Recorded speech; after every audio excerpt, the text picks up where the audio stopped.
Welcome to the Swim Swam podcast. I'm today's host, Coleman Hodges, and joining us today, two-time Olympic champion, 8-time Olympic medalist, and world record holder. We're sitting down with Regan Smith. Regan, how's it going? Great, Coleman. Thanks so much for having me.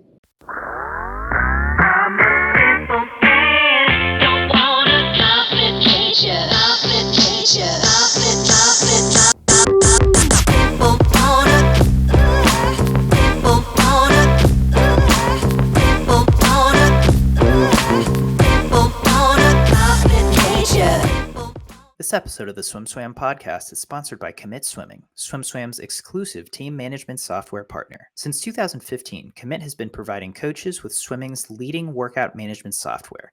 And now, Commit has team management software too. Commit wants to help you make the switch from Team Unify to a simpler, more powerful solution. Their onboarding and customer service team will walk you through every step of the way. Check them out at commitswimming.com to book your demo today. That's COMMIT swimming.com. Olympic champion, feels good for me to say. I'm excited I get to say that. You had quite a meet in Paris. You're walking away with 5 medals. You were like swimming every single day of the meet, maybe except for the first day, like 8 days in a row of competition, I think. Something like that. I don't know. Yeah. I mean, how are you, and it's been a few weeks now. So how are you just settling with it, coming down from the meet, and kind of, I'm wondering if any of it, and if so, which parts of that have sunk in for you? Yeah, that's a really good question. I think I have not had a second to slow down yet, to be honest with you.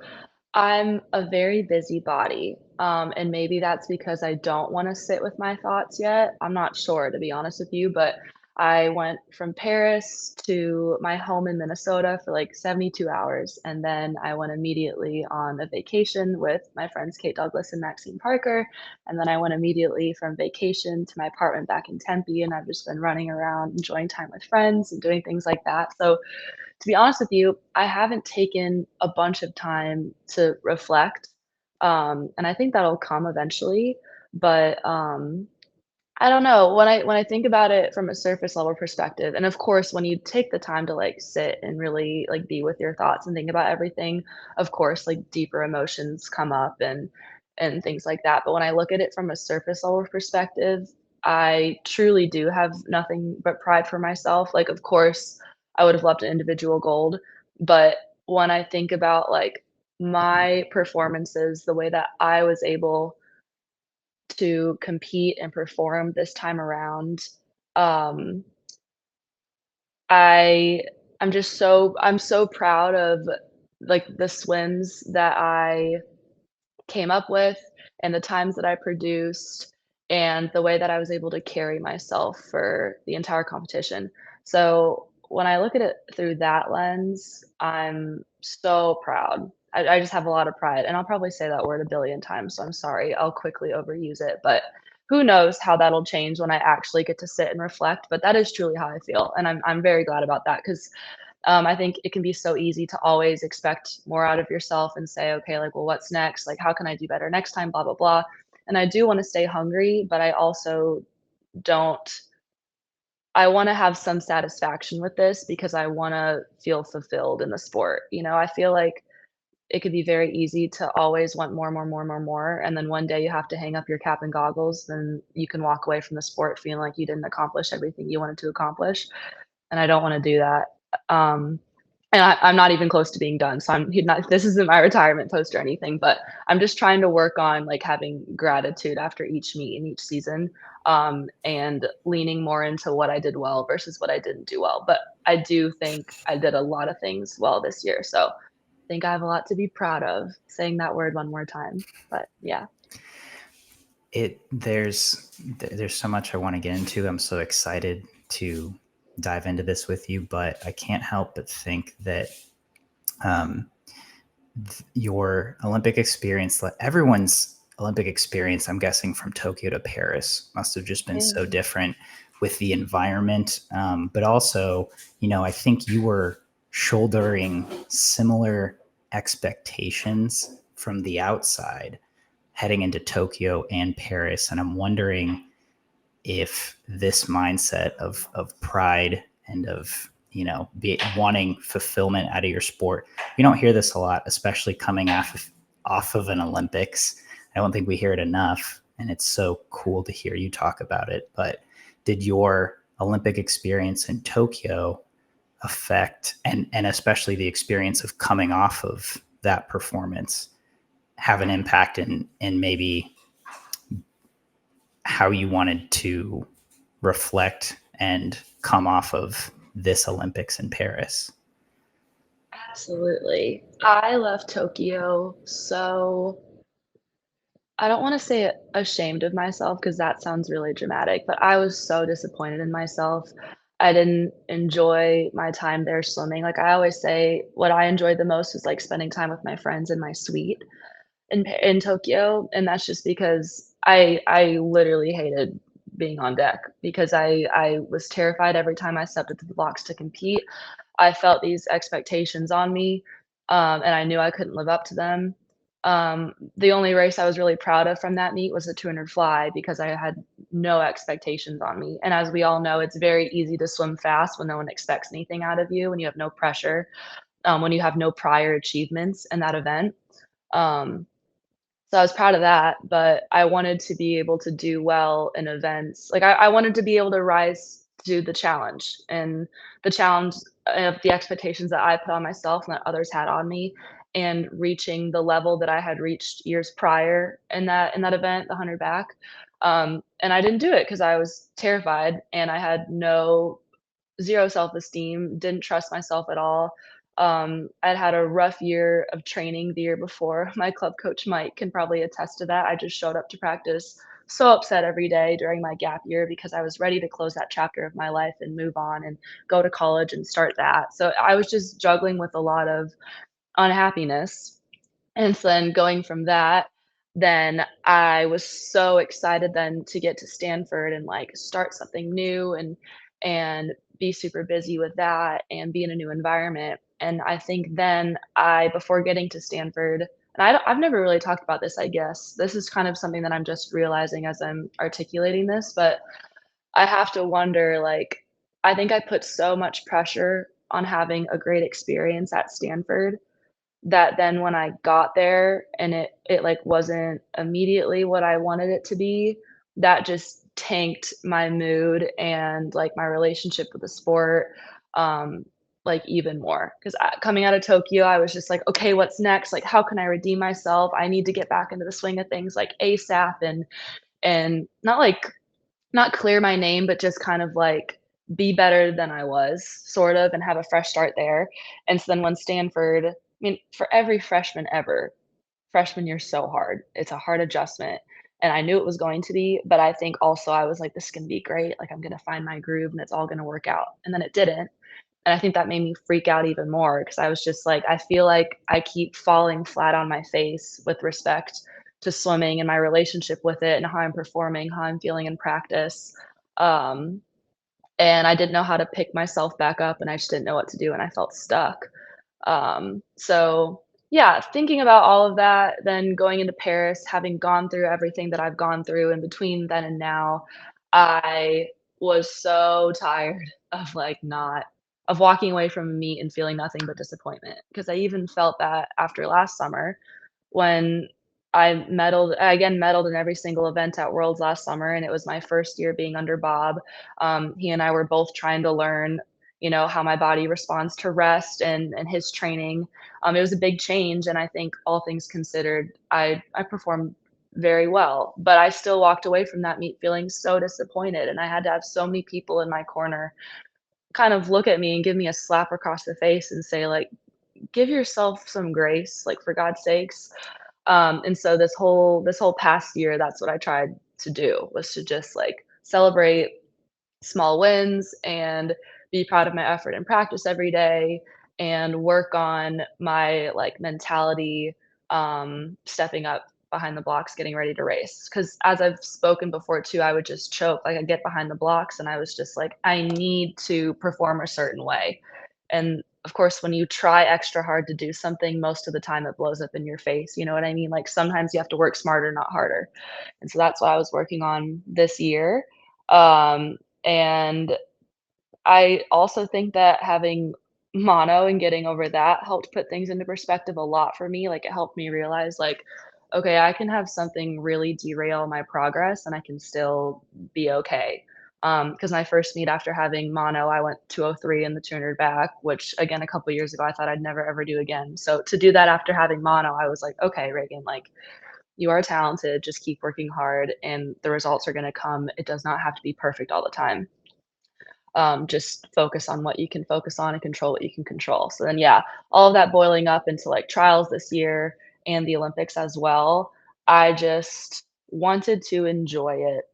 I truly did. I just was like, you cannot be disappointed. You can be frustrated with yourself if you don't have a performance that you want, but like how can you how can you win in ways that are within your control? Because with respect to my competition, I have no control over what the people in the lane are doing next to me and the insane things that they're accomplishing. I can only do what I can do. I have to stay in my own lane. And so even if I whip out an incredible time, an American record, a best time, anything, I could still get beat like I did.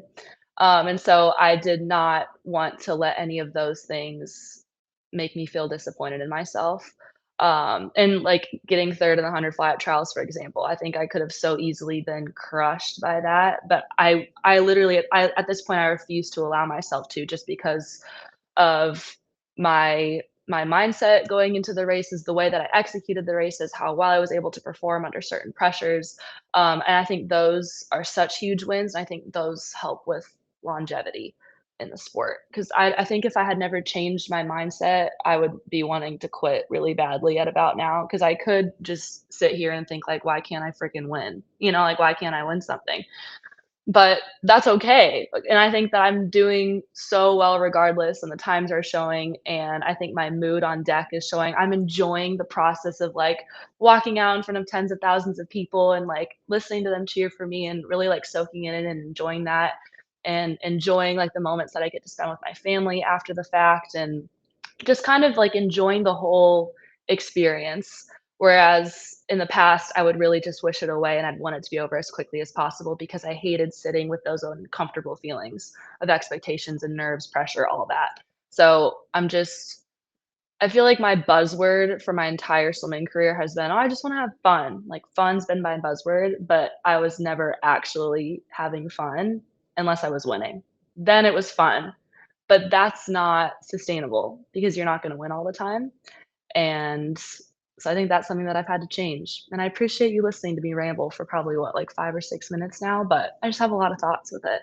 So hopefully that all made sense, but I've never really talked about it for that long, so We're here for ramble. That is thanks. why we are here. We're here to Okay, ramble great. here on the Swim Swam podcast. Like I'm almost brought to tears because I loved the conclusion of that, where I want to have fun. I was only having fun if I was winning. You can't win all the time. And I think ironically, the people who do win all the time are not having fun. Mm, you know, yeah, like it becomes this, I think we've seen this in athletes before, like it becomes this obsession or it becomes this have to thing.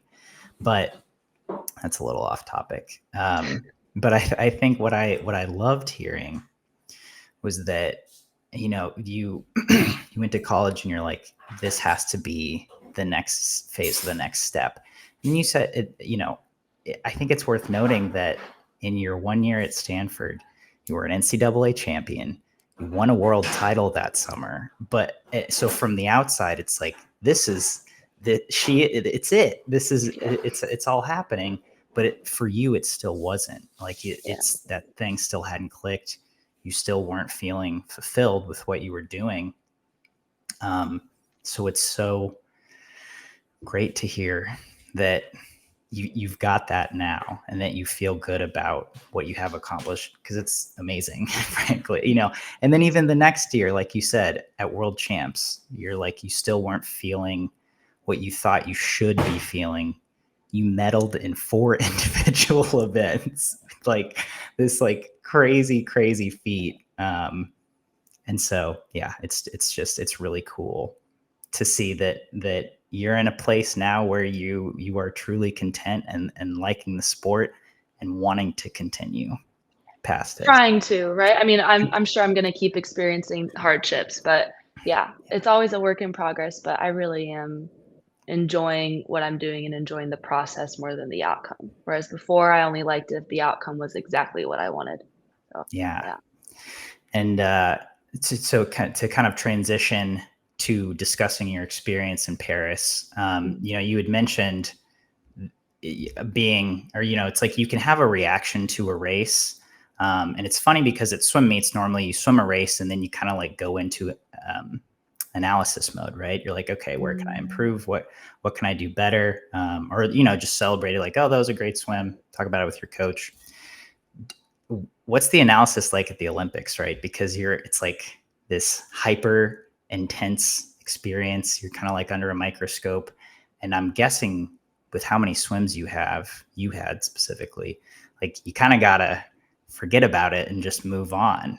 Like Yeah. there's not a lot of processing. No, there definitely isn't. You can give yourself, like, a couple minutes, but when you have to get ready for the next race, especially, like thankfully, I never had a double where it was 2 finals, but when I did have, like, the 2 fly final, the 2 back semi, you literally have to turn everything off, or at least I did.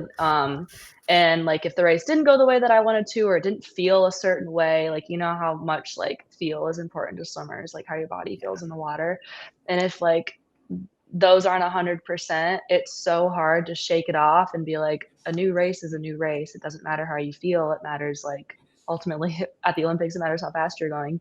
Um, and so yeah, I worked really hard to just like sit with it for a few minutes during, like, the medal ceremony, really soak it in during the medal ceremony, and then I really tried to forget about it, like, immediately because it's such a long meet, and I know, like, when you're watching it, it goes by like that, right? Like, when you're a spectator, you're like, "Oh my gosh, like, we only have, like, 2 more days left, this is so sad," but when you're going through it, it's like it's like 2 years. And then I know once you're on day 9, you're like, "Wow, that went by kinda fast," but while you're in it, it's like molasses, and you have to play the long game, and I have, plenty of qualms about the trials setup. I'll be transparent about that, but I do think on the bright side, it gives you a chance to practice everything once. And so when you Mhm. get to Paris, you truly know what to expect. We've already been through the it's a 9-day meet, right? Yeah, you've already been through that once. You know exactly what's coming the second time around. You know how to perfect your routine. So yeah, at least in Paris, I knew like, all right, I've done this before. Here's how I felt after each race at trials. I can probably expect something similar here. Um, and we'll just take it as it comes. But, yeah, to go back to answering your original question, yeah, you have to, like I sit with it for a couple minutes, and then I toss it out the window until everything's all said and done, then I can go back and revisit things. Because if I sit with something too long I'm a fairly emotional person. Not even fairly, I'm very emotional, very sensitive, and if I get lost in what I'm feeling and, like, how I did, then it's game over. So, I tried really hard to not do that, and it worked out pretty well. So, yeah. That's I get it. You know, I am like that too. I'm not a professional swimmer, so I don't have so much stake in a sport, you know, but I'm sensitive and emotional too. I'm also a busybody because you gotta do things to keep your mind busy. Because then if you start reflecting, you're like, oh god. I get it. But um, so I think that's interesting. Would you prefer like for trials? Would you prefer like a 5-day nationals meet, like a world trials situation? Yeah, I don't know. I don't wanna lock in and say any one thing is what I prefer over the other. Because again, I know that there's benefits to this thing, but yes, it exhausts the hell out of you. Sorry to cuss, but, it's exhausting. It's brutal. You finish that whole thing and you're like, "That was awful and so draining," and then you're like, "Okay, great. Now I get to travel for the next 4 weeks straight, not ever get to sleep in my bed and then do it again." And I'm being very negative when I'm saying this, but I'm trying to be as candid as possible. Like, that's just the truth of the That's matter. the yeah. It's tough. How It's it tough. goes. Yeah, it is how it goes. And I know that, every country or most countries have a trials, but I do think ours just because of the length and the duration of it, and especially this year putting it in the football stadium and having so many spectators, it was just so emotionally draining in a good and in a bad way, right? So it's just a lot. It's a lot on your body, it's a lot on your mind. So I do think, yeah, I love the 5-day national format. I really do. It's quick. It makes it harder to double, I think. It is nice, I feel like when the meet's so spread out, you can kinda do a little bit more things and try your hand at some more events, but it would be interesting to see how our team could do with, like, a different setup. And when I say that, I'm not saying, like, "Oh, we would've done so much better had we not had this trial to deal with." I'm not making any excuses here. It would just be interesting to try something new. But yeah, I don't know, 'cause it is nice, 'cause Worlds is always, the same way it's always at least a week or a week plus, and it doesn't feel like nearly as big of a bear and an obstacle to get through, nationals or trials, than it is to get through Olympic trials. So, I don't know what the right answer is, but yeah, I guess I'd just say it would be nice to see something new. But I also understand the allure of trials. It's fun as a spectator, it's really fun. I get it, Sure. but Yeah. I don't know. Yeah, it's fun as a spectator. Yeah. It's not it's harder as an athlete, Yes. which I mean I totally get. It's a long meet. You brought up the 100 fly at trials too, and I was amazed because that was the fastest heat. The final of the 100 fly women's 100 fly at trials was the fastest 100 fly heat in history. uh, you know, and you were third, you were 55.6. Yeah, 55.62. 55.62. Yeah, crazy. It's And yeah. afterwards in the media area, like people were like, "Oh man, like she got third. Like what a bummer." It's like I was amazed because it was like she just went the third fastest time. It's like you just had this great swim, and I like, for me as a fan, that was not even on my radar in events that you were going to compete in. Would you have, if you would have gotten second, would you have swam that? No, I would have liked to, because the 100 fly this quad was like the 200 fly last quad. There's no expectations, or there Mhm. weren't. So I would have waltzed in and been like, "Hey guys, like I've never done this at an international meet. I'm just here. You guys all have accomplished a lot in this event, and the target's on your back, not mine." So it's fun when you're in that position, right? But I don't think so. I don't think so. Yeah, I think we yeah, would have wanted to focus on the 100 back and my other events. yeah. So it was never in the cards, but But yeah. you had three great swims, and then also there's value to that, as like having your first race at a big meet like trials be an event where you don't have a lot of pressure, and kind of get into the meet. So I'm curious, in Paris, your first swim is the 100, the Yeah. event where you are coming in as the world record holder.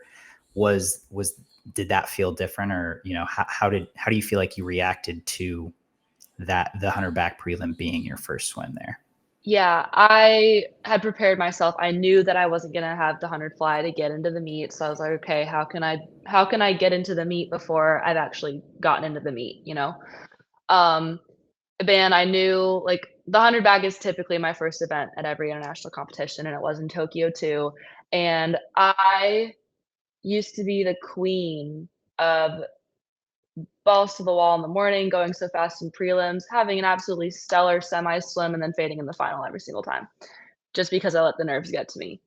Because like in the semi, it's so easy to go fast when you know it doesn't matter. You know, a medal's not on the line. You just have to make top 8. And so I didn't want to do that this year. And everything that I talked about with you like 10 minutes ago, that's all a factor in all of this too. But I just wanted to get into things nice and slow, and truly take it one race at a time, good, better, best, and just relax through it. 'Cause, yeah, I just had to remember that, like, when the meet starts, for me, the 100 back in the morning, I still have 36 hours until it's actually race time, is what I was trying to tell myself. Like, I wanted to treat the prelim like, okay, this is a suited effort and practice. You're just trying to get your bearings, get a feel for that particular pool, um, see how your stroke feels on that given day. But also remember, like, this isn't go time. You still have a day and a half till go time. And I think every other year before this, I was just like, if I don't have a good swim in the morning, then that sets me up really badly for all of my swims to come, which I don't know why I always felt like that, but I was just like, "If I don't go fast now, what if I'm not gonna be able to go fast later?" So, like, I wanna at least, like, get a good swim under my belt now, and I really try to test myself this year with being like, "Okay, you don't have to freaking go 57 in the morning, you don't have to kill yourself in the morning, just have a good solid swim." Like, practice your tempo, work your underwaters, have all the details be clean, have a strong finish, try building your rate, second 50, just all things that I think about, but not thinking about like, you need to be fast right now. And I think that's how I always used to feel. So if that makes sense. Yeah. I tried to just remember that that prelim swim was not what mattered yet. And I still had a day and a half to continue to get into the meet. So that's how I tried to view it. Yeah, because at trials, yeah, we had the 100 fly to get into it. Here I didn't. So yeah, that's why I did that. Yeah. Yeah. I love to No. ramble. Sorry, Coleman. We're here for it. That's yeah, no, ramble on, in the words of Led Zeppelin. So tell me about that. Like how did it go? How do you feel like building into that win? Certainly by the numbers, you did that, right? You were 8-4 prelims, 7-9 semis, and then 7-6 in the final. Mhm. Yeah, so so on paper you did it. Yeah. Mentally, emotionally, how did you feel about how it went? Yeah. Definitely progress, which I like to see. Um, And yeah, prelim, I went into that, I guess, in depth already. The semi too, of course, I'm gonna have self-doubts because, like I said, I always historically would go fastest in the semi. And luckily, I didn't do that at trials. So that was nice to, know that I had just done it once and I can do it again.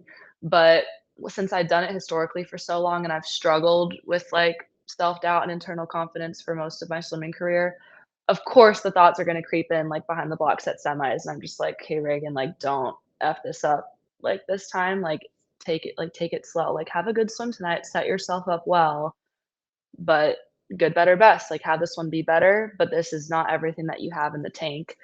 And then, yeah, when I saw 7-9, to tell you the truth, I was like, crap, because it felt like it was going to be like a 7 mid. And that's what Bob and I had discussed. He was like, "Get yourself a good lane tomorrow, have a good time, don't go 58 again tonight." And I was like, "Yeah, okay, like, got this in the bag. I'll be 7 mid, like, don't you worry." And then I finished the race and it's 7-9-9 or 9-8 or something, and I was like, "Huh, like, okay." So hopefully I have a lot left in the tank for tomorrow. Because of course I wanted to be down next to my world record. I wanted to be 7-2, 7-1, who knows?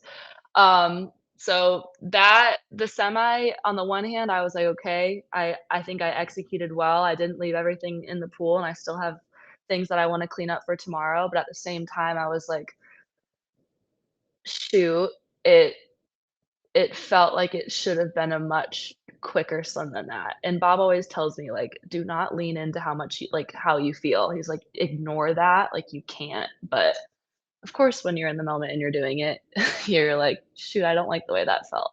So that's how I felt after the semi. I was like, "Well, bummer." That felt like I was going faster than I was.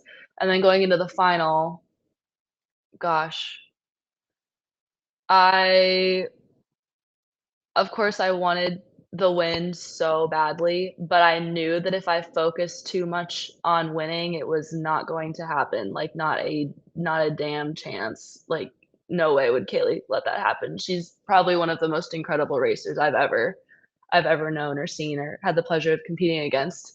And so I always get outside of my own lane in the final 2. I'm always watching other people, and I'm incredibly proud of myself because I didn't. And most of the time, like, I'll literally be, like, looking back and forth because you can see out of your peripherals on backstroke, and I literally it's kind of weird.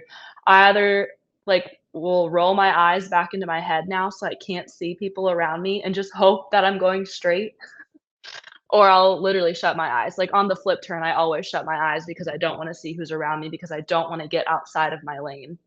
And I think you could see that as one of 2 ways. I feel like people could be like, "Oh, like, they're afraid of their competition," or it's I know myself well enough to know that I'm not gonna stay in my own head if I'm looking at other people.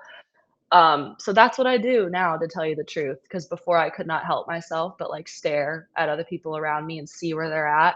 But truly, like, my race plan is so different from everyone else in that heat and from my competition, and so I literally have gotten to the point where I'm like, "Okay, I know my stroke count, I know my kick count, um, and I can kinda shut my eyes or roll them in the back of my head," so I literally am tunnel vision and focusing on me. So it's kinda silly, but that's what I do, and that's what I did in that race, and yeah, being 7 mid, in hindsight, I think after seeing 7-9 in the final based on how much effort I gave, I don't think in that moment I could have given much more than a 7-6. Um, so I think I'm proud of my performance there. And I was disappointed for sure, but I tried to give myself grace like how I have been doing, and I was like, "You know what? I said good, better, best, and I went good, better, best. So shit, like, let's get ready for the 2 fly tomorrow, you know, like, that's how I was thinking. I didn't wanna sit in, like, frustration for too long, I just wanted to move on, but I also wanted to give myself credit for everything that I did well, because I always look at what I don't do well, and I'm so tired of that because of longevity, you know? Absolutely. Yeah, I mean, the women's 100 back was one of the races I was most looking forward to as a yeah. fan. It 100% delivered. I mean, it Thank was I mean, again, it was just the I think 4 of the 5 fastest performers in history, you know? I mean, you just like the fastest of all time. The 3 of the previous 4 world record holders, Yeah, that's you know? crazy to think about. Yeah. You know, it was such a great race, and uh, yeah, I mean, to see how it unfolded, but then to also see everyone come together afterwards and Mhm. like and celebrate at all their competitors, and just to, I mean, were you able to be present in that moment? Yes, thankfully. Like, in the after the fact, it was really special to share that with Catherine too, because that was her first Olympic medal. It's a legacy thing for her too. Yeah. Um, I spent the whole afternoon with her and my family and her family in our hotel. So Awesome. that was really fun to share that with her. And yeah, I mean, I've been racing Kaylee and Kylie for so long, so I think that's just fun to just, have another race with them. And yeah, I like swore to myself that I had to like really soak everything in. Cause what you said just a minute ago about like as a fan, that was one of the like most anticipated races. That's a theme that I've been trying to lean into as well this summer of like, I just want to be entertaining. Like, how can I and my competitors like rise to the occasion and make the sport more fun to watch? And like the stakes are high and people are like, oh, who's gonna win? Um, that's really all I want to do. Cause when I'm a spectator, I love it when like I don't know who's gonna win, I don't know how it's gonna go. Like tensions are high, everyone's nervous but excited and anticipating things. And of course, when you're the one in the race, that can really swallow you and like make you terrified. But I was trying to look at it from a spectator perspective and thinking like, okay, like how can I make this as fun as possible for everyone else to watch? Because all we want is more viewership in swimming. That's what I want. Like I want more people to know about the sport and to watch it. And the like energy of the crowd at trials and in Paris was so electrifying and loud and excited to be there. So I just wanted to contribute to that as much as I could. And I think that also made it then easier for me to not choke on my own fears and instead be like, all right, like let's freaking do this. So yes, that all helped keep me present in the moment too, I think. That's really great to hear. And that, what a perspective. I mean, you delivered, Regan. It was so fun to watch. I'm gonna take a pause from talking about your Olympics. 17,000 fans in the stadium at an Olympics, especially when you compare it to Tokyo, where there were no fans. What was that like for you, both as a competitor and as a fan? I mean, I guess you probably didn't get to watch much, but like your training partners with Leon, who you know, who's like the god of this pool Yeah. at this Yeah. point, right? Yeah. Yeah. That was so cool because, since the whole stadium is under one roof, like the warm-up pool side and the competition pool side, you could hear everything.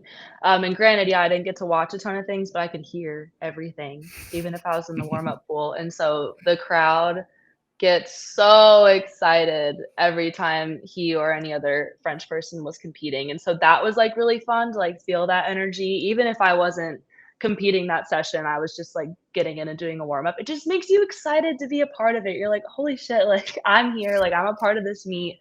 People are excited to see me too." Like, it's just so, so fun, and I had a ball, like, walking out for my race every single time. Like, I looked so silly in my cute little mittens and my boots, but I ate it up You've every got to single look. time. I Yeah. I mean, do. you've established yourself. Yeah, at least everyone, like, knows who I am. Like, not knows who I am, but you know how it can be hard to, like, tell who's who when everyone just has their caps on and they're like, "I think I know." At least, like, I'm distinguishable because of my gloves, and it helps, like, my grandparents and my aunts and uncles too. Sometimes they're like, "Oh, yeah, she has the pink." Yeah. Um, so that's what I meant by that. But, I had a blast, like, walking out and, like, soaking in the cheers from people and just, like, hearing the different noises from the crowd. Like, I literally had so much fun, whereas I used to, like, and I think you could compare, like, my walkout videos more recently versus my walkout videos years ago. I used to just, like, stare at the floor and, like, walk out, like, go right to my lane and just, like, try not to throw up. But now I was just like, I was able to, like, look around, like, smile at the like, it makes me happy, like, to see how far I've come and that I'm not afraid of that piece anymore. Because it really is, it's fun and it's exciting, and again, it all boils down to entertainment, and I think that was, like, an aha moment for me, like, realizing that, like, I'm not going to war, you know, like, I'm not stepping out behind the front lines, I'm literally going and swimming in a pool for a minute or 2, like, it's okay, people just wanna see how fast we can go, so, I just wanna yeah, all of it boils down to entertainment, and that's what I need to remind myself every time I start getting in my head Mm. and freaking out, bluntly, so, yeah. It's a good lesson to learn. Yeah.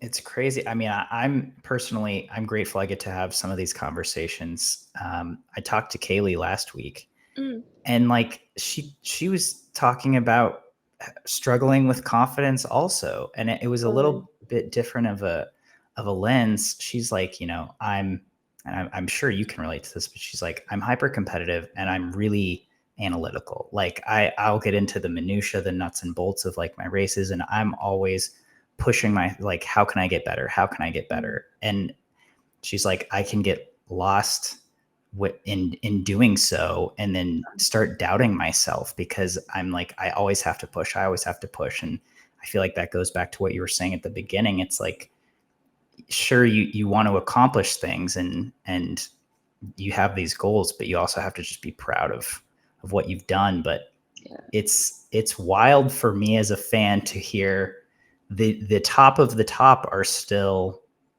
you know, struggling with confidence, or they're just people. They're just Yeah. people, you know. But it's great having these conversations and getting that perspective, because then you get to hear what they're doing about it. And Yeah. for you, you're leaning into entertainment, you're leaning into being proud of yourself. It's so cool. Thanks. I appreciate it. Yeah, absolutely. Getting to the 200 fly. I'm so excited to talk about this race. I'm a 200 butterflyer. I'm not going to compare myself to you, but it's my No. favorite event. It's the Yeah. best event. Yeah. um, so you went 203.87 in Tempe.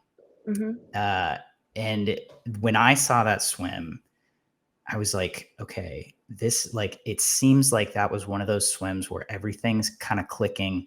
She's in her home pool. like that is a Mhm. really sensational swim. And to me, it might be hard to match that time, like at a world championships or an Olympic games when there's a lot So, of pressure yeah. going on, right? Yeah. And then you did.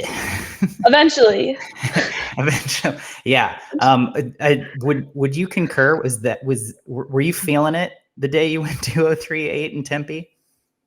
Yes. And altitude is, like, something else for me. I don't like, we did a drop taper for that meet. We had been getting destroyed doing 6 and 7Ks per practice, doubling 4 times a week. Just doing insane stuff, literally being run into the ground for that entire training camp, and then the week of that meet, we came down for literally, like, 2 days, I wanna say, and my body just, I guess it's a blessing and a curse for me. My body just doesn't need a ton of rest. I'm able to go fast on little to no rest, and so that's why tapers can be a little bit shaky for me. That's why I can always perform pretty well at tier pros. But anyways, yes, 2 IM was so lights out, felt great. I remember it was so easy to kick to 15 meters off like the last wall or do like 10 kicks or something. And that never happens to me. So I was like, "Oh, I'm in shape right now. Like I have the Colorado air in my lungs. Like life is good." Um, and so then yeah, then doing that swim, I didn't think I'd go 2:03, but I thought I was gonna go best time. I was pretty confident about that. But yes, just as you said, everything clicked. Everything felt easy. All of my walls were timed perfectly. I I think I did 12 kicks off my 150 turn wall, which is, I don't do that. But I had the oxygen to do that, and so, after doing something like that, you're exactly right. Then in the weeks leading up to World Champ Trials, I'm like, "Okay, so I'm getting further and further away from my trip to altitude, like, there's gonna be a lot more pressure." Like, I did that at my home pool. I know that pool like the back of my hand. Like, shoot, And did I just set myself up for failure? and then you have prelims, semis, finals, right? Mhm, It's not just like prelims mhm. where you don't really have to try a Yeah, lot, and then yeah, finals, yeah. um, yeah. So it's and then but you did it, which I was like, I was so hyped after that race because like Summer, went like I don't the second fastest time of all time, I think, and then Yeah. you got in there, got a medal, win a best time, American record. Like that was such a crazy and exciting race for me. How how was it for you? I mean, especially coming off of the back, no pun intended, of the 100 backstroke right into the Yeah. 200 fly.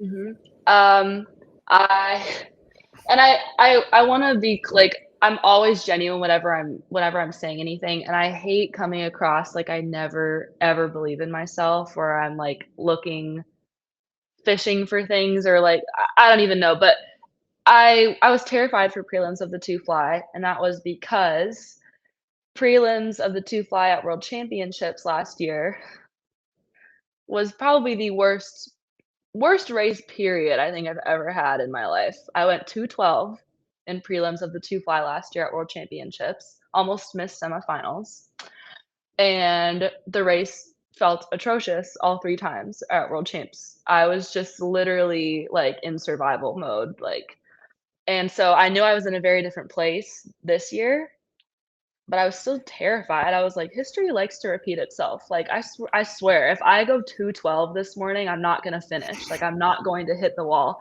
And That's so not the I race you want to feel bad in. exactly. Like you said, if you feel good in the 2 fly, it's so fun. The 2 fly is one of my favorite races if you feel good. That's the kicker. If you feel Yeah. good, great. And so, yeah, at Worlds last summer, that was like something out of a nightmare. And so I'm sitting in the ready room before the 2 fly prelims. Alex Shackle's in my heat.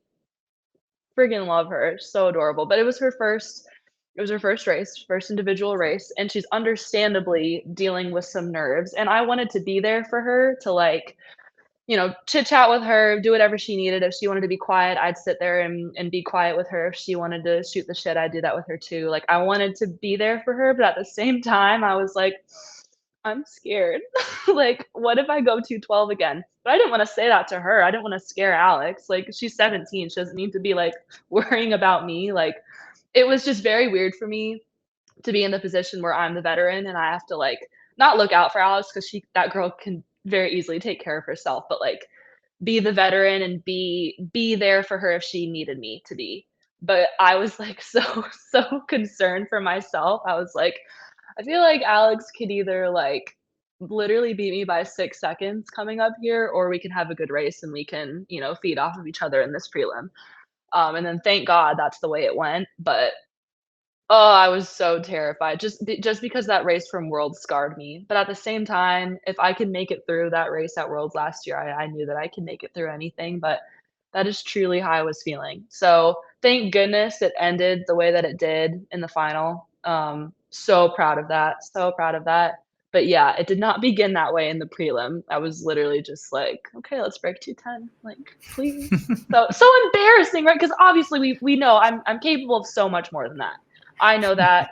I've proven that before, but yeah, unfortunately, that is where my head was at in that prelim. So embarrassingly enough, but I will always be candid and transparent. So sad stuff. I think I love hearing that because any swimmer can relate to that feeling behind Yeah. the blocks, right? Like we've all had that swim where like this could be really bad. Mhm. this could really not go well. And I think it's important for people to know that even Olympic champion Regan Smith is sometimes behind the blocks of a 200 butterfly. Like this might not go so well. Mhm. Shaking in my boots, literally. So Your pink funny stuff. boots. Yeah. Um, Yeah. but again, you were good, better, best Mhm. in the 200 fly prelims, semis, finals. Did it in the final? Were you feeling a bit better about where you were at with that Yes. swim? Yes. And it's like, did you think you had a best time in you at that moment? No. I thought I thought I was gonna make it a really great race. I thought I was gonna be around 2:04 low, which I would have been psyched about too. So 2:03 was like yay. Um, but I was also really excited to compete against Summer head to head when I finally was like having a good race because I feel like that was the first time we'd ever really both been at our best head to head, and so that was really fun 'cause I'd said it for years, like, um, I was really excited about this race against her last year, and then, obviously, I ended up going, like, 2:06 high or something and don't do what I wanna do, and then she did absolutely amazing last summer as well, but I feel like I've put together really great swims, but never at the same time that she has, and I knew that, like, if I do what I can do and then she does what she always is able to do, then it could be really, really a fun race to watch, and then be in as well. Because I think too, that was, like, one of the only races where I, like, was actually excited to compete. So I, like, wasn't afraid to, like, see where she was during the race because I know we swim it very differently. Um, like, we swim everything very differently just because, of, like, her background and the events that she's good at are longer than the events that I'm good at, so it's kind of fun when you meet in the middle and something, kind of different for both of us. But I was just excited because 'cause I'd never done one of my best events against her before when I was, like, ready for it, and we've, like, overlapped in, like, a 4 AM where she'll kick my ass or, like, she'll race with me in a 2 back where she kinda keeps it pretty close, but it was just exciting to both come together in a 2 fly and then go, I think, the 2nd and the 4th fastest swims of all time. So that's really cool.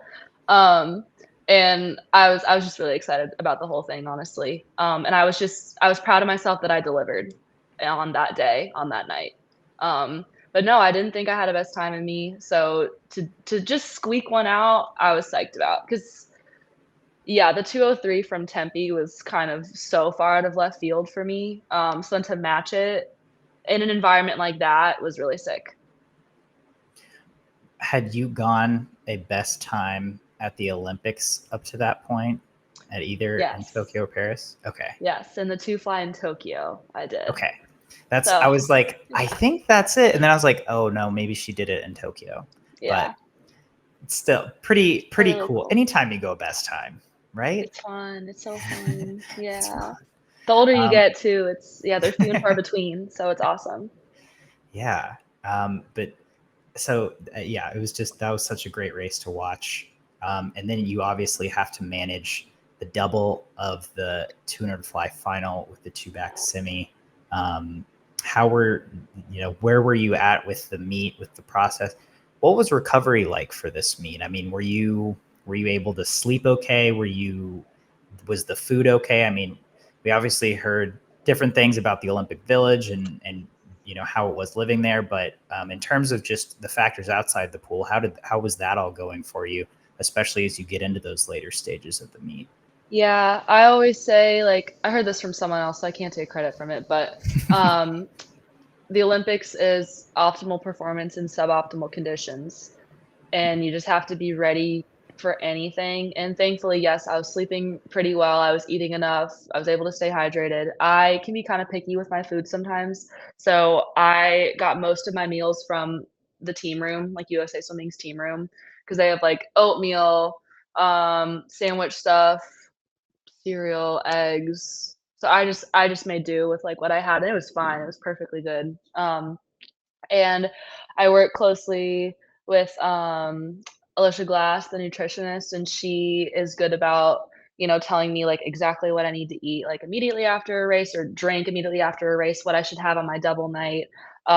So in between my double, I was like, all right, Vitargo, just slam that, get some quick carbs before the two bag, blah, blah, blah. So yeah, I took it really seriously. It was fun to practice it at trials, know my whole routines, then it was just kind of like muscle memory at the Olympics. Like I know I walk in like an hour and 20 minutes before race time. I spent X amount of minutes warming up, getting loose, and then get my tech suit on, walk back to the ready room, come back, immediately cool down, chug like protein and carbs immediately, get a flush, take an ice bath, and then get out of there ASAP. So luckily, yes, trials like really allowed me to get things down to a T. And I knew how I was going to feel on that double night, like the 2-5 final with the two back semi. It was a bitch to get through at trials, honestly. Like, so that night before the 2-5 final, I was a little bit on edge. I was a little not like frantic, but I remember being in the team area. I just got my tech suit on. I had like 3 minutes till my call time, and I kind of was like a little bit frantically, like, running around trying to gather all my things just because I knew I had a, like, grueling, like, hour in front of me, and I was nervous just because I'd done it before. I knew how much it hurt. I knew I could do it, but I was like, "Oh, this isn't fun. Like, this is gonna be hard." But it was nice that, yeah, I'd been through it once, so I knew exactly what to do, and it all worked out. The semi of the 2 back, was okay. It was nice that I got to have Phoebe and Kylie in my heat, so and then semis too are races where I will kind of look to see where I'm at with respect to my competitors just because I wanted a good lane, but I didn't need to, like, kill myself and, like, try to be top seed or something because it's all about, like, energy conservation too. But yeah, thank God I had Phoebe in that heat. She keeps me sane, so it all worked out, but it was a tough that night was the toughest by far, just emotionally and physically, for sure. Yeah. I mean, I think we see people doing doubles like these at pro swims, especially certainly you doing Yeah. doubles like this throughout the season. And it's like, okay, yeah, like they're doing this in training, but it seems like doing a double like this at a big meet where you've already got a lot of races under your belt, a lot of days of competition under your belt. It's like, it's a whole different beast, Yeah. seemingly. Yeah, it really is, which is surprising because like it's the same technically, right? Like being at a pro swim and having like 30 minutes between a two fly and 100 back. I've done that so many times and I can thankfully do it pretty well and I understand like the process of it. But yeah, it's a completely different ball game. And I'm sure most of that boils down to, what's going on inside your mind and just the emotions of everything and how high the stakes are at the kind of meet like that. So yeah, at least I had practice with it. But yeah, it's never what you think it's going to be compared to tier pros, obviously. Mhm. So I have practice, but not in the same way. Yeah. Yeah. And then the 200 back final, to this point, you got 2 silvers under your belt. You're having a great meet by all accounts, and you're in lane 7 for the tuner backstroke. How are you feeling going into that race, and what was your plan, especially maybe being in a lane that's not directly near Kylie or Kaylee? Yeah. So 2 fly was like so perfect. All 3 races I think I executed very well, felt really great in. The 2 back, and again, I know Bob is always like, "You cannot lean into how you feel." Like, you can swim fast even if you don't feel great. But the 2 back comparative to the 2 fly, from the get-go, from prelims, did not feel like I was in as much control as I would have liked to be. Just 2 fly literally was like mine. Like, I was like, I've got this. I've got everything nailed down." And so I wish the 2 back could have been like that too, but, like, it is what it is. It's life, and you're not gonna feel perfect in every single race, and that's fine. And so coming into the final, I was glad I was in lane 7 so that it was easier for me to just focus on my own thing. I would have liked to have been in a little bit of a closer lane because I was scared that I was just gonna get, like, left behind because I would be so focused on what I was doing. And I'd also been struggling a bit with tempo in the 2 back. Like, my tempos were kind of all over the place. They were a little bit too low, excuse me. Like, if I wanna be like 1-3 or something, I was repeatedly like 1-4 in pace. And going 1-3 felt like work. Whereas, like, in 2019, I still remember that race, like, doing it in Gwangju. The easiest 2 back of my life. I could have held 1-3 all freaking day, and so you never wanna compare yourself, to yourself, especially from that long ago, but I just remember doing it in practice and struggling to reach 1-3, and I was like, "Okay, obviously I'm fast right now, I've been having a great meet, but this will not feel amazing, and that's okay, but, like, just be prepared." And so I dove in, started going, and I didn't realize how hard I was friggin' busting it, like, out of the gates. I didn't realize I went out in under a minute. It did not feel like that. To be honest, I thought that I went out too slow, like, during the race. That's what it felt like. Like, the whole time, it just felt like I was working too hard to not go that fast. Like, I just didn't have the feel quite that I wanted to. And so then I died on the last 50, and I could feel it. I knew I was eating shit on the last 50, but then that kind of made me realize, like, "Okay, maybe I took it out faster than I realized." Like, "Okay." And then when I touched the wall and saw 2:04.2, I was honestly very pleased with that, just based on, like, how I'd been feeling. I knew with respect to medals, I knew the odds weren't in my favor to win that event. I wasn't about to, like, not rise to the occasion and give it my all, but I didn't wanna look and see a silver or a bronze and be like, "Fuck," like, "Oh." So, especially with a 2:04.2. So I think all things considered, it ended up being a very good race, and I went for it with the 59. Did not plan to do that, but, did all I could on that one, and so I'm honestly very pleased. That's, like, I think in my top 5 best times ever. So, what else can you do? I don't know. I'm good with it. Um, so yeah, I don't know, but Yeah. it's what it is. So that day 7? Yeah. When did you swam prelims of the mixed medley? That morning. Okay. That Okay. morning. So you Yeah. did prelims of the mixed medley that morning, Mhm. finals of the 200 back that night. Yes. Do you feel like that? I don't know. Was that good? Like, did it kind of like jumpstart you, like the Yeah. prelim swim? Yeah, honestly, I like staying in meet mode, and sometimes when I take a session off, I can like, when you have a morning off before a final, I can personally get into my head a bit and be like, "Oh, I wish I did something fast." Like, I was considering, had I not been on the mixed medley, suiting up and asking Bob to time me on something, just so I could, like, keep that feel. Um, so I am glad that I did it. I think it helped keep me in meet mode, helped me just practice backstroke a bit more.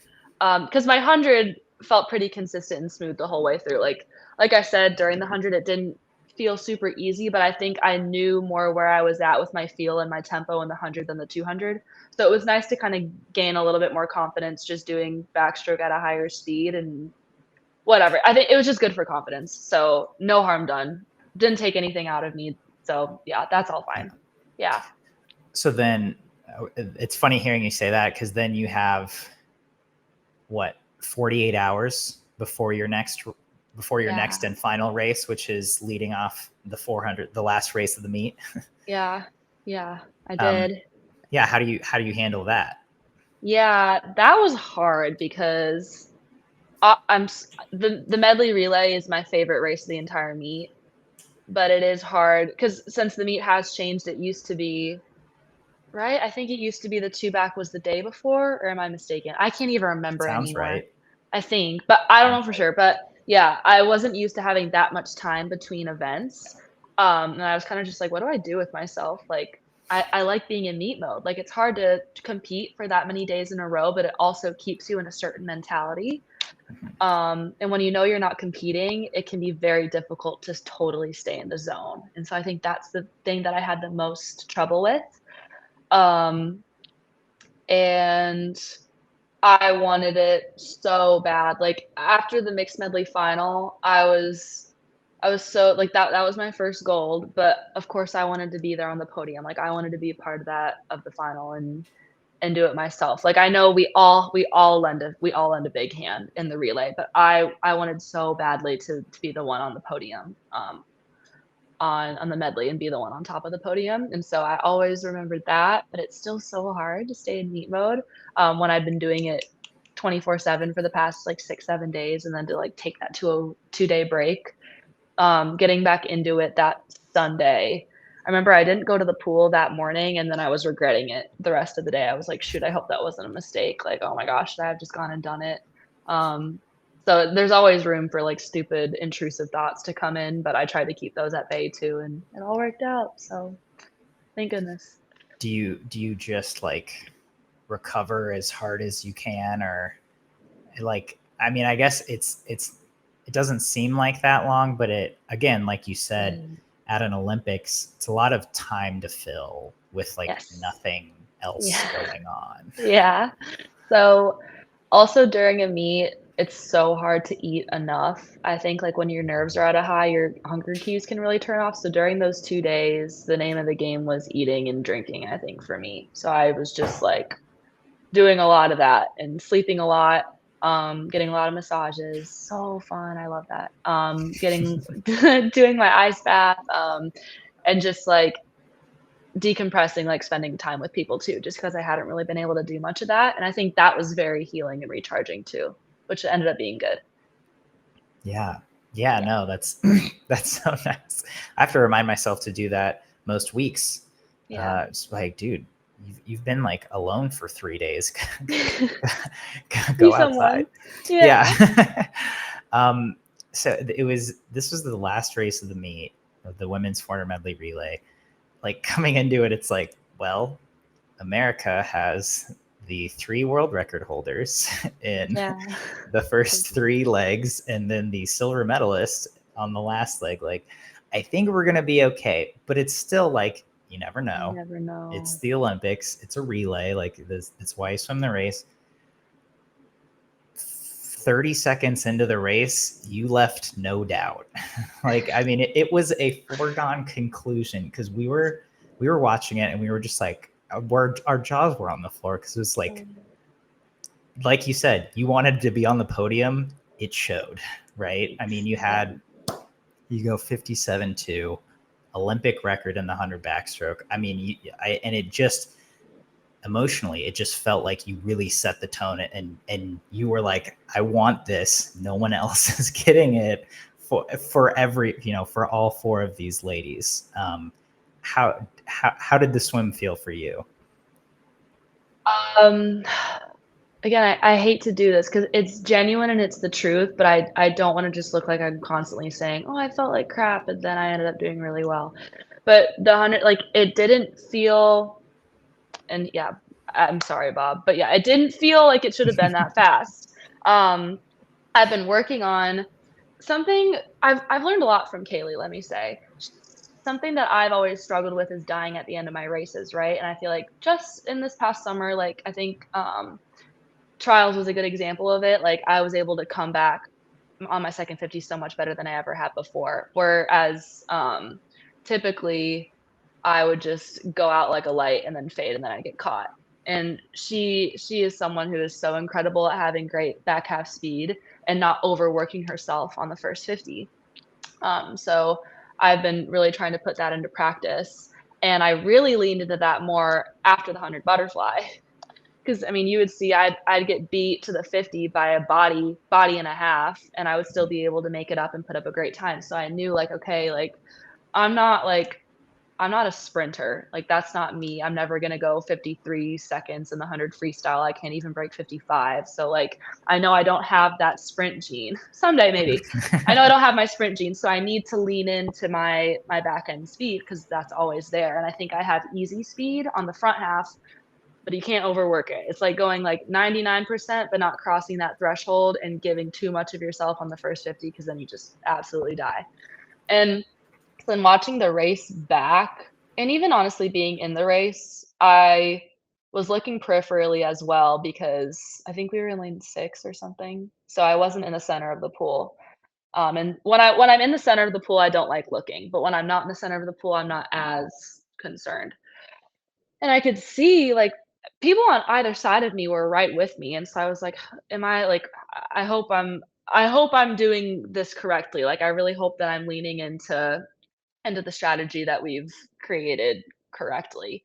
And then, yeah, watching it back, I saw that, I was basically in 4th until, like, the 45-meter mark, which, again, for me personally in my typical race plan, that's very unlike me in a 100 backstroke. Um, but then yeah, I've always also been trying to rip my underwaters because I know that that's where I'm strongest. I think that's where I gain ground, that's where I pass people, that's where I can increase the lead. I'm very grateful for that. So I tried to rip my underwater and then just didn't look back, and I can always tell how I took the race out on, like, the last 10, 15 meters, heading into the wall. So, like, I wasn't dying, so I knew that I didn't take it out, like, that strong and that I was gonna have a good race. Like, I can always tell around ballpark what my time's gonna be based on, like, again, how I feel, like, the last 10, 15 meters, and I wasn't fading that bad. I could feel it. So I was like, "Okay, good. I did my job. I did this right. Like, let's see what this is gonna be." And then when I saw 57.2, I was like, LFG, like, let's go. I'm so glad, like, I got us off to a great start, like, yes, like, it's so much easier, I think, to step up and swim outside of yourself when you're doing it with 3 girls behind you, and for your entire country. It's just different on a relay. But I touched the wall, I was so happy, but I also was like, it sucks that this couldn't have been X number of days ago, but again, like, that's the way life goes. 'Cause I know I always have those times, like, in me, like, I'm capable of it, I'm talented, I've proven it before, but you have to line it up on that given day, and I just didn't do it, and so I'm glad that I eventually did, but I will say I struggled a little bit with being like, "Why couldn't I have freaking done that a couple days ago?" But again, it is what it is. So I was so happy that I got us off to a good start, so proud of it, and Lily had an absolutely insane leg, and I know she wanted it so bad because she's such a fierce competitor, and she never goes down without having something to say about it. And then Gretchen having the fastest split ever, and then Tori swimming her, like, 100th swim of that week, and ending just as strong as she started it. Like, it was like a Cinderella relay. It was really awesome. So that was so great. Um, yeah. Literally nothing, yeah, nothing bad to say about it except silly me thinking, "Oh, I wish I could have felt a little bit better," but you always have something to say about it, you know? So, yeah. I honestly, I'm glad you're saying that so much because, then I think Bob's message might resonate with some other listeners who Yeah. might realize, oh, I can feel bad and go Yeah. fast because Regan Yeah. Smith feels bad and then swims a 57 too in the 100 Yeah. backstroke. Yeah. I mean, it's easy to learn things when you say it, or it kind of Yeah. makes it more real. Yeah. And I think the reality is most of the time you're just not going to feel good, right? Exactly, exactly. It's never yeah, and you just have to get used to it. So, honestly, I feel like I need to start expecting, like, It's not gonna feel great, but swimming's hard. So, yeah, you're so right. So, yeah, I think it is important to talk about how you feel, but not let it be like, "Oh, because I feel like crap, I'm not gonna have a good swim." And that's what I kept doing to myself that whole time. So, I think you're teaching me a bit of a lesson. Bob is too, but it's sinking in more with you, so I appreciate it. Ooh, in your face, Bob. Yeah.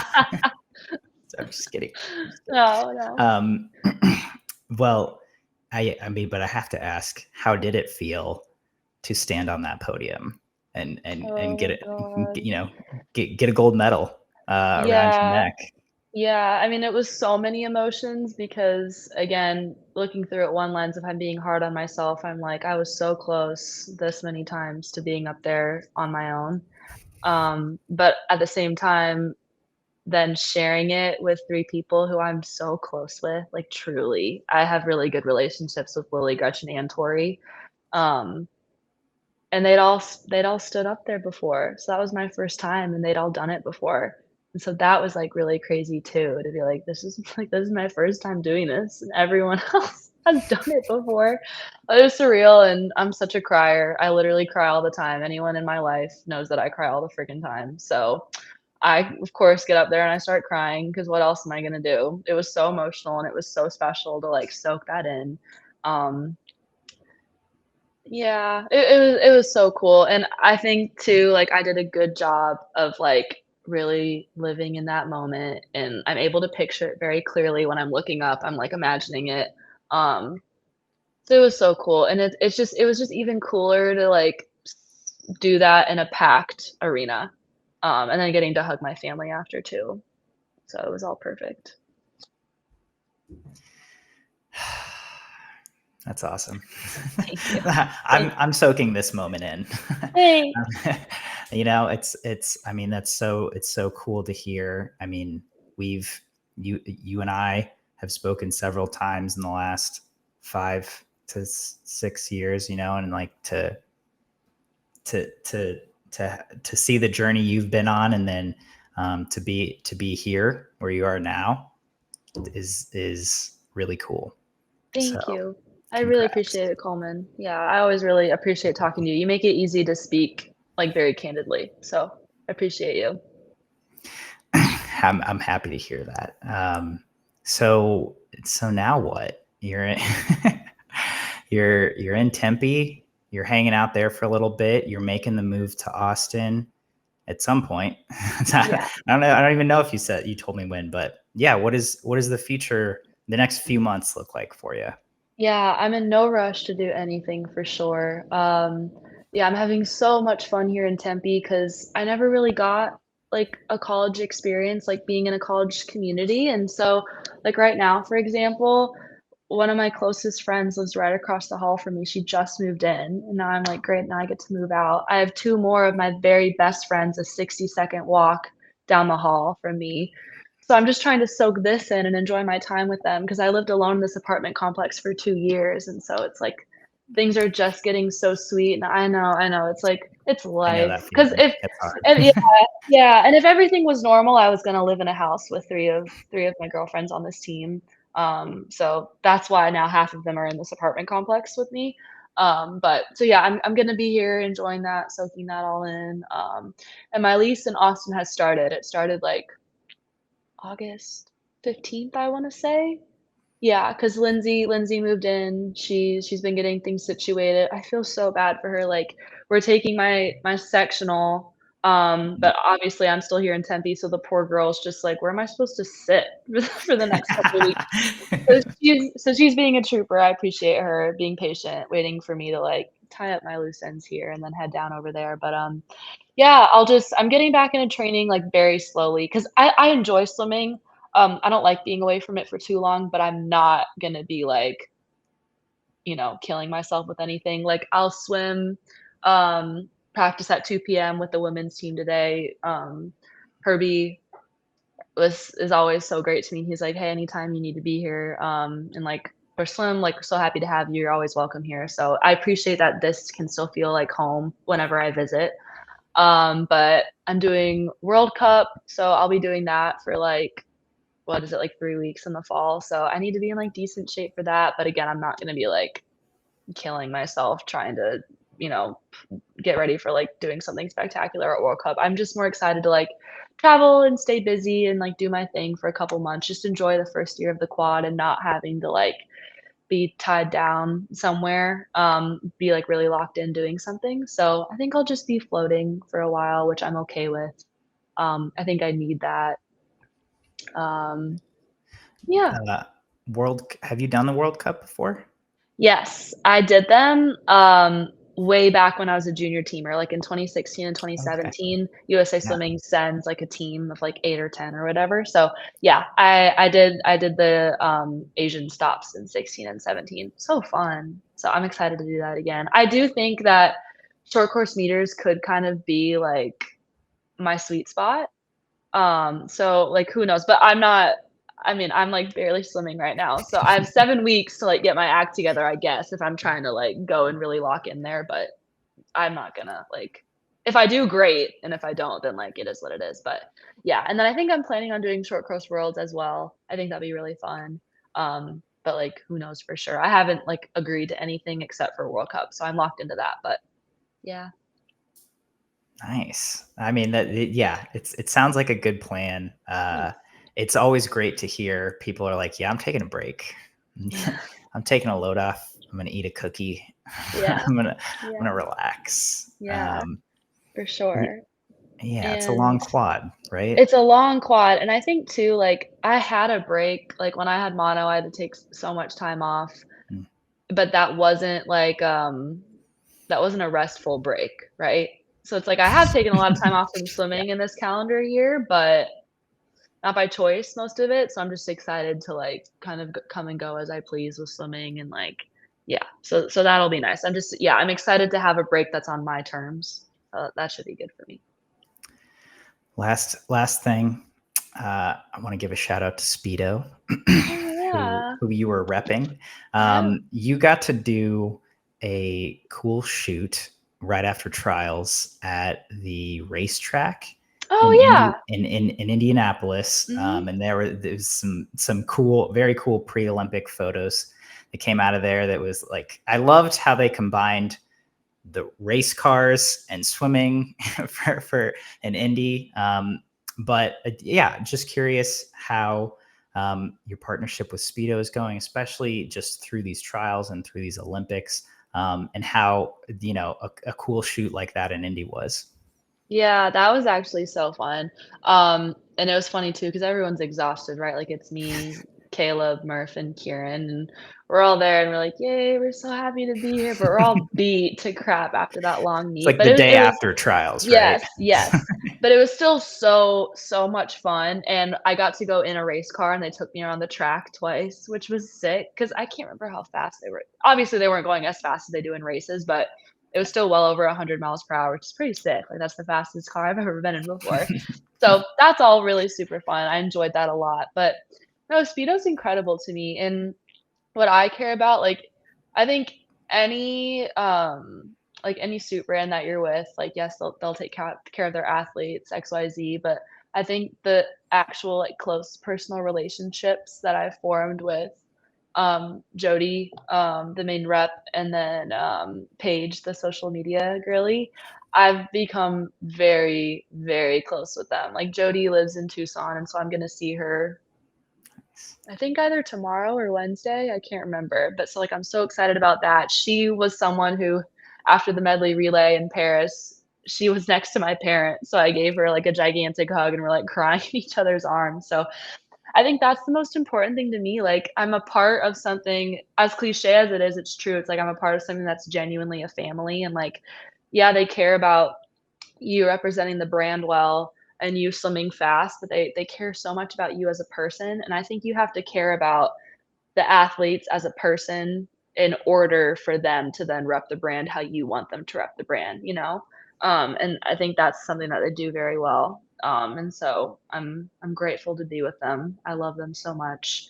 But yeah, oh my gosh, Jody's just like my rock, my person there. So I can't give enough praise to her and everything that she's done. She really is like the mastermind behind so many of these different things. And Cullen as well. Cullen's great, but you know how like girls can sometimes just have a different relationship. So so grateful for Speedo, and it is a dream come true just because I've been wearing their racing suits consistently since I was 11 years old. That's all I ever wore. I wore Arena in college because we had to with Stanford, but, like, I always find my way back, like, to Speedo. I just always have, and their practice suits as well. I've just always loved everything about them. Um, so yeah, it is a dream come true when you think about it, like, me as a kid would be like, "Oh my gosh," like, they're your sponsor, that's actually insane. So it's very cool, and you can get lost in that, like, when you're just going through life, you can kind of forget to look back and look at how far you've come. So, yeah, it's really cool. Dream come true, very cliche, all true. That's all true. Yeah. It's a cliche for a reason. Yes. And Yes. Yeah. if you're at any high level swim meet, you know who Jody is. You know, Oh, yeah. she works hard. She is always on deck. She's always there with Speedo. I love running into Jody. She's a breath of fresh air, and we always chit chat and catch up at every meet, pro swims, Yeah. nationals. She's always there. Yes. So And she gets it because she dove at such a high level, so she understands the ins and the outs. So, yeah, she can you can go to her for a million different things, I feel like, more than just needing a tech suit from her, which is nice. Yeah. You got to have that person, right? Yes. It's like, Yes. hey, I need to talk about X, and they're like, I got you. Definitely, definitely. And, okay, I just thought of something. I know, like, this is it, but, I'm sitting in my Tempe apartment, right? I've spent, like, 2 weeks here combined since February because we went to OTC, then Bob announced he was moving to Austin, blah, blah, blah. Yeah. But I still have my pink Post-it note of, like, me writing out my goal times. And you remember how I, like, guessed my 100 back goal time to the 100th? You Did did? you do you remember that? Yeah, yeah, yeah. I think I put on my Instagram story or something. I don't know how to flip the camera, but I don't know, I just thought it'd be cool to include. I have, like, my goal times from this past year, and I won't share my 200s because I didn't get those, but that's okay, someday. But yeah, like, I wrote about it. I wrote those down in January when I was so down bad with mono, I couldn't train, couldn't do anything. Um, and I was reading Bob's book, like the 10 Golden Rules, and he said that Michael did that as a kid, and I was like, "Okay, I'll do that too. I can't swim, I'm sad, the Olympics are this year, I need something to be motivated by." And yeah, I wrote down 57:13 for the 100 backstroke, thinking like, "Yeah, good luck." And then I forgot it was up there because then I'd been traveling. Yeah, yeah, that literally, I was like, "Yeah, good luck, girl." But yeah, then I was at OTC for a month, then in Austin, then OTC again, so I forgot about this Post-it note.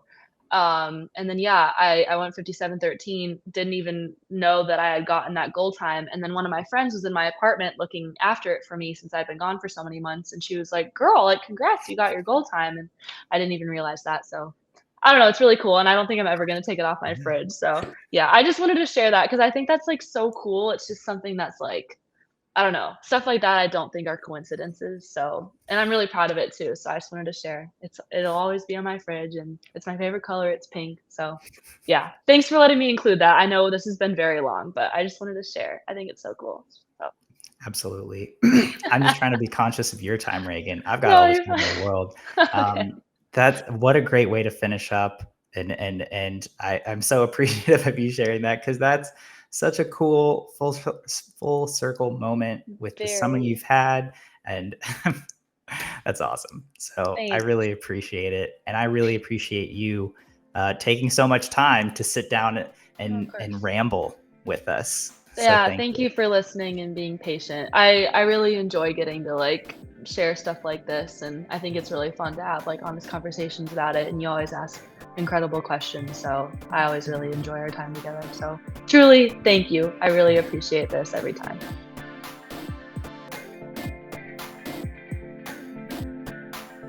You've been listening to the Swim Swam podcast. Stay tuned for new episodes every week. You can take Swim Swam podcast on the go by subscribing on your favorite podcast platform.